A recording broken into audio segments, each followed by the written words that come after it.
E por que eu vou me deter um pouco mais no sistema do Bene? Né? Porque, de alguma maneira, ele é uma referência, né, principalmente no Brasil. Tá? Na literatura internacional não é tão usado, conhecido, discutido assim. Né? Em geral, o Leiper e o Gunn são mais referenciados, né? Mas no Brasil ele acaba sendo uma referência bastante importante, né? E acabou, de alguma maneira, embasando uma série de políticas, enfim.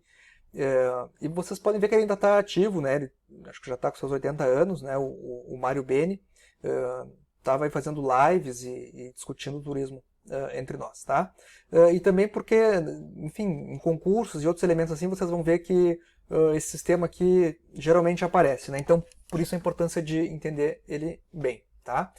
Então a gente vai ver aqui, né, dentro do sistema do BN, em que eu tenho esse conjunto de relações operacionais, né, dentro do próprio sistema, ou seja, como é que o turismo está operando nesse sentido, tá?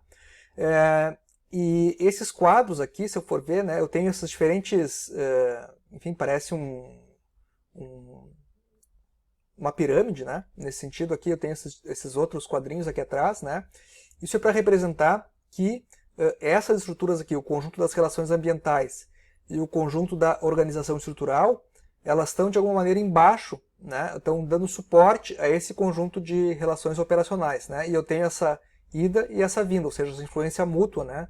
Dentro desses três aspectos aqui. Então, para notar como esse todo está interrelacionado, né?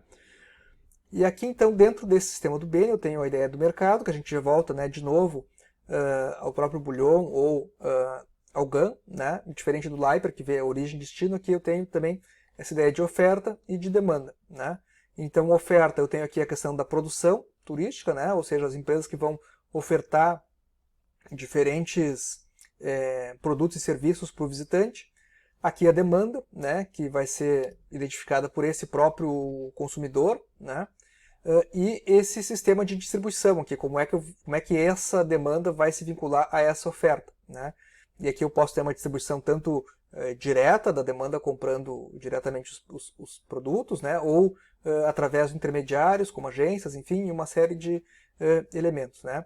Eu também posso estudar os diferentes fatores que compõem a demanda turística, ou seja, quem é essa demanda, o que influencia essa demanda, né? Então, tanto a questão motivação, que vai mais para uma ordem psicológica, quanto uma questão social, né, ou econômica, né, os fatores também que influenciam essa demanda, uma questão geográfica, onde é que elas estão, enfim.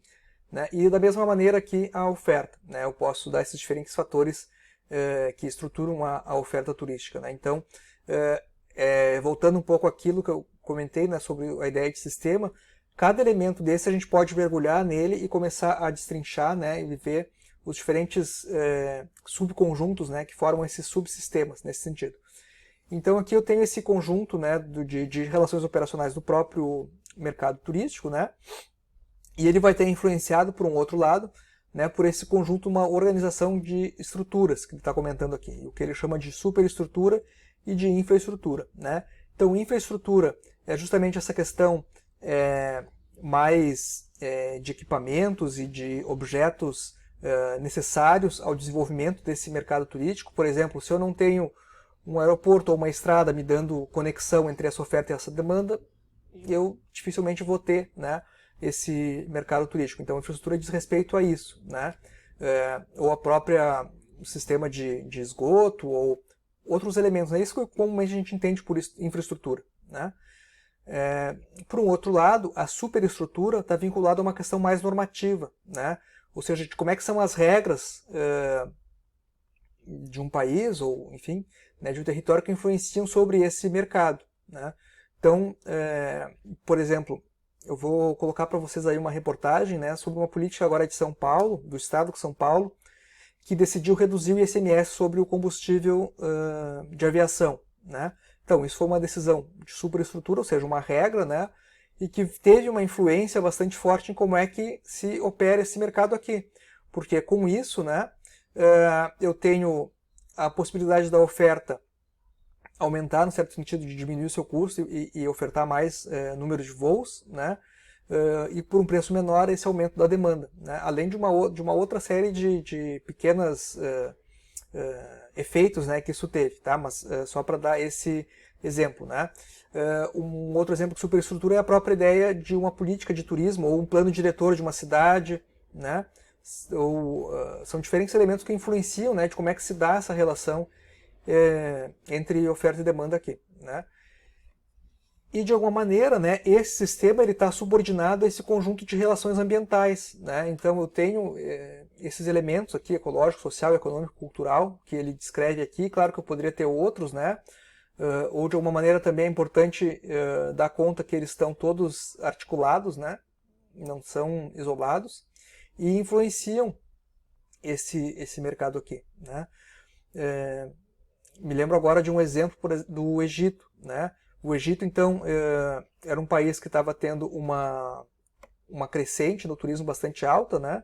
Você sabe que é um destino, enfim, conhecido faz muito tempo, né? Que as pessoas visitam as pirâmides, mas o país estava investindo em aumentar isso, né? Em tornar mais competitivo frente a outros mercados, né? Melhorando a sua infraestrutura, enfim, atraindo investimentos, né?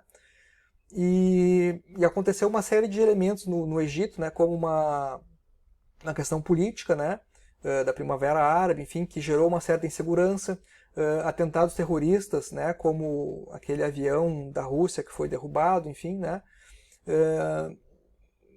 questões políticas, portanto, né, e sociais que acabaram influenciando essa queda, né, do mercado no Egito, né.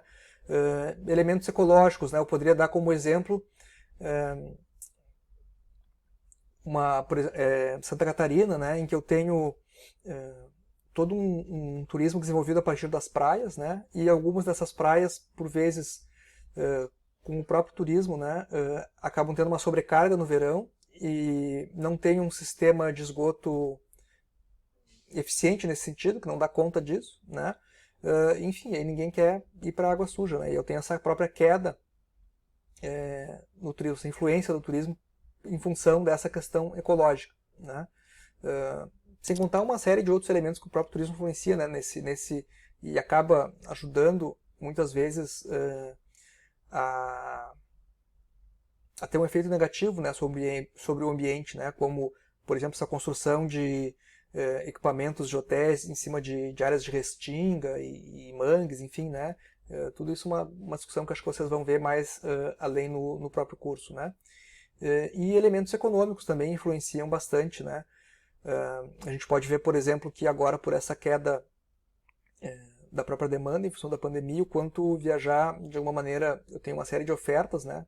Que dá mais barato, e então eu tenho esse choque negativo da demanda e por um lado a oferta tentando se ajustar aqui, né? Justamente nessa própria ideia do sistema procurar a sua homeostase, né?